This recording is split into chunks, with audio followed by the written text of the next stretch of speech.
In our swipe right world, is instant intimacy costing us real connection? We're constantly told sexual freedom is progress. But what if an old idea, waiting for marriage, holds a surprising science-backed key to deep, lasting love? Ready to challenge some common assumptions? Is waiting for marriage totally outdated? Or could it be a timeless secret to lasting love? Look, we're not here to preach. We're here to explore ancient wisdom and eye-opening modern science. Could waiting actually be more relevant today than ever before? Stick around. The answers might surprise you and make you rethink how to build a love that truly endures. For thousands of years, diverse cultures have echoed a similar idea. Reserving sexual intimacy for marriage. Just old rules? Or profound wisdom for safeguarding something precious? Christianity, with Hebrews 13:4, calls marriage sacred and the marriage bed undefiled. 1 Corinthians 6:18 describes sexual union as a one-flesh reality, incredibly precious within that commitment. This isn't isolated. Islam's Quran promotes chastity outside marriage for societal well-being. Traditional Judaism views sex outside marriage as a departure from holiness. Even some Buddhist paths advise against sex outside committed relationships. What's the common thread? These traditions see sex as far more than physical. It's deeply tied to our emotional, spiritual, and relational health.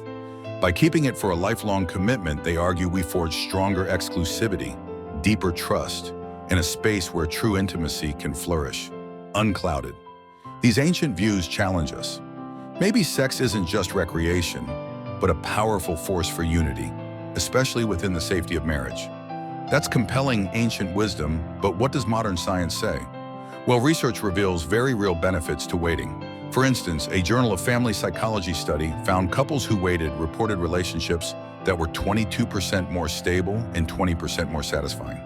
They also had 12% better communication and, get this, 15% higher sexual quality.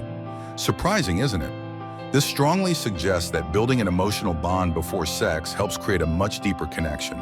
When intimacy is deferred, couples tend to invest more in communication and shared values, crafting a partnership that goes way beyond just physical chemistry.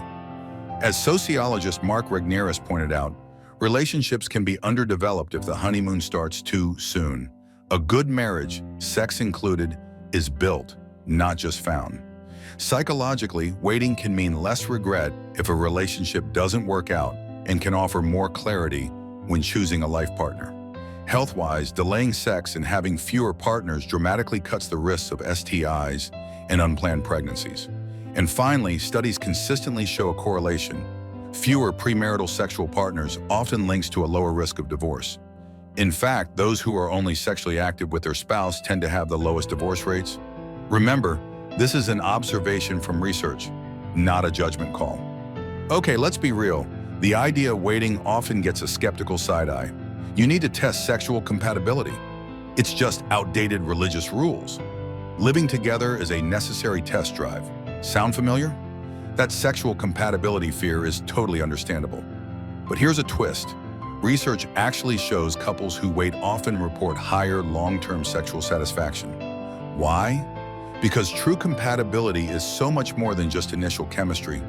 It's built on trust, communication, and deep emotional connection. Qualities that grow when a relationship isn't immediately sexualized.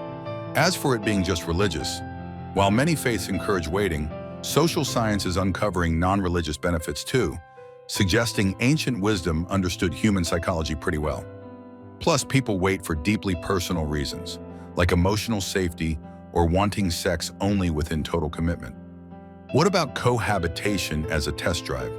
Interestingly, some studies link premarital cohabitation with higher divorce rates, though this data is complex. The point isn't to condemn it, but to ask if early sexual involvement, even living together, always brings the clarity we seek. Sometimes intense physical connection can mask underlying issues. Choosing to wait against cultural pressure takes courage. It's personal, but calling waiting irrelevant ignores growing evidence for this less traveled path to potentially lasting intimacy. So we've journeyed through ancient wisdom and modern data on waiting for marriage. Outdated practice or timeless truth with forgotten benefits?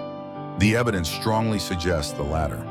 Spiritual texts often see sexual intimacy as sacred, best protected within marriage. modern research surprisingly aligns, pointing to more stable, satisfying relationships, better communication, and even enhanced sexual quality for those who wait, plus fewer psychological and health risks. In our world of instant gratification, waiting can seem radical, yet this countercultural choice might be more relevant than ever. Building a deep foundation before sexual intimacy could be a wise investment in future happiness. This isn't judgment, but about informed choice. While many paths can lead to strong relationships, this one might hold unique treasures. The real question is, what kind of relationship do you want, and on what will you build it? Maybe this ancient wisdom, backed by new insights, deserves a fresh look in our search for lasting love. All right, now it's your turn. What are your thoughts on all this? Did this make you see things a bit differently, or maybe it confirmed what you already believed? Share your insights respectfully in the comments below. I'm really keen to hear all perspectives. If you found this discussion valuable, please give it a thumbs up. It genuinely helps the channel. And hey, don't forget to subscribe and hit that notification bell so you don't miss out on more conversations about what truly matters in life and relationships. Thanks so much for watching, and I'll see you in the comments.